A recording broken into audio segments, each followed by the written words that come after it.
আসসালামু আলাইকুম রহমতুল্লাহ। যে যেখান থেকে আমার ভিডিওটা প্লে করছেন অসংখ্য ধন্যবাদ। আপনারা আমার ভিডিওর কথাগুলো মনোযোগ দিয়ে শুনবেন। একটা মেয়ে যখন সংসার করে না, তখন সংসারে থাকার জন্য অনেক চেষ্টা করে, অনেক ধৈর্য ধরে, অনেক সহ্য করে। তো তার পিছনে শাশুড়ি লাগে, ননদ লাগে, তারপরে পাড়া প্রতিবেশী মানুষ লাগে, অনেক রকমের ছোট বড় কথা বলে, কিন্তু কারোর কথা না গায়ে লাগে না। সবার কথা হাইসে উড়ায় দেয়, কোনো কিছু মনেও করে না যে আমারে কিরা কি বললো। কিন্তু হ্যাঁ, যখন তার স্বামী টর্চার করে না, যখন ছোট কথা বলে, যখন আঘাত দিয়ে কথা বলে, খুঁটা দিয়ে কথা বলে, ছোট লোক বলে কথা বলে, উঠতি বসতি মার দেয়, উঠতি বসতি গাল দেয়, তোর বাপ এটা, তোর মা এটা, এরকম করে খুঁটা দেয়। অনেক ফ্যামিলি পরিবারের আছে দেখবেন, সেই মেয়েটারে তার সেই স্বামীতেই যথেষ্ট অত্যাচার করার জন্য। তো যখন এইভাবে করতে করতে সহ্যই করতে পারে না সেই স্বামীটি, মেয়েটাকে লাস্টে কি করে, সরাই দেয় তার সংসার থেকে, তার জীবন থেকে। মেয়েরা অনেক কষ্ট করে সংসারে যদি একটা লবণের বাটিও কেনে, একটা প্লেটও কেনে, তার প্রতি অনেক মায়া হয়, মোহাব্বত হয়। এই জন্য মেয়েরা সংসার ছেড়ে কখনো বাপের বাড়ি থাকার জন্য চেষ্টা করে না।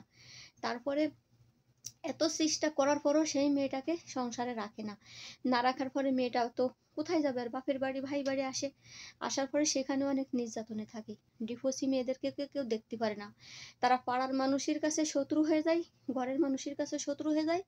তারপরে যেখানে অনুষ্ঠান হয়, কারোর অনুষ্ঠানে যায় না, গেলে ওইটা নিয়েই মানে সমালোচনা করে।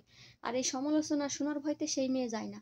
তারপর ওই মেয়েটা যদি ধৈর্যশীল হয়, তো ভালোভাবে নিজে কষ্ট করে কর্ম করে যখন ভালো দিক দিয়ে যায়, তখন কিন্তু ও আবার সেই সাবেকের সংসারের লোকজন সেই মেয়েটার প্রশংসাই করে। কারণ অনেক দিন হয়ে যায়, হয়তো দ্বিতীয় বিয়ে আবার করে, সেই বউর সাথে আবার পাইরে ওঠে না, হয়তো যে কোনো একটা হয়, সেই বোর, যে বোর সাইডে দেয়, খেদাই দেয়, সেই বোর প্রশংসা আবার করে যে ভালো ছিল, এখন সুন্দর আছে, এখন এইরকম, এখন সেরকম, এই সে অনেক প্রশংসা করে। তো আমি ছেলেদের পক্ষে বলবো, ভাই আপনারা যারে আপনি বিয়ে করেন না কেন, তার বাপ মা হোক গরিব, সে হোক চেহারা খারাপ, সে হোক কম শিক্ষিত, তাতে কোনো কিছু যায় আসে না। দেখেন তার ব্যবহারটা কেমন, তার ভিতরে আমল আছে কিনা, তার ভিতরে আখলাত আছে কিনা, তার চরিত্র ভালো আছে কিনা, সেইগুলো দেখেন। সেইগুলো দেখে তারপরে আপনি তারে আল্লাহর রাস্তা, আল্লাহর দিকে তাকায় সংসারে রাইখে দেন।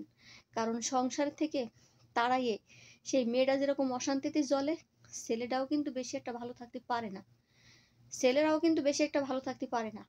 কারণ প্রথম যার সাথে বিয়ে হয়, সেই বোর মতো আর প্রথম স্বামীর মতো এই পৃথিবীতে আর কখনো মানে সেরকম আর হয় না। প্রথম যার সাথে বিয়ে হয়, এই ছাড়াছাড়া হয়ে গেলে ছেলেদের সম্পর্কেও যন্ত্রণা বাড়ে, মেয়েদের সাথেও যন্ত্রণা বাড়ে।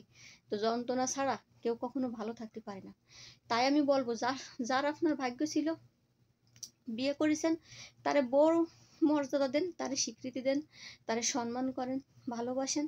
দেখবেন প্রত্যেকটা মেয়ে সাংসারিক, সংসারে উন্নতি করবে, ভালো থাকবে, আপনি শাসন করে রাখবেন, দেখবেন আলহামদুলিল্লাহ আপনার শান্তিময় একটা সংসার হবে। সবাই ভালো থাকবেন। আল্লাহ হাফেজ।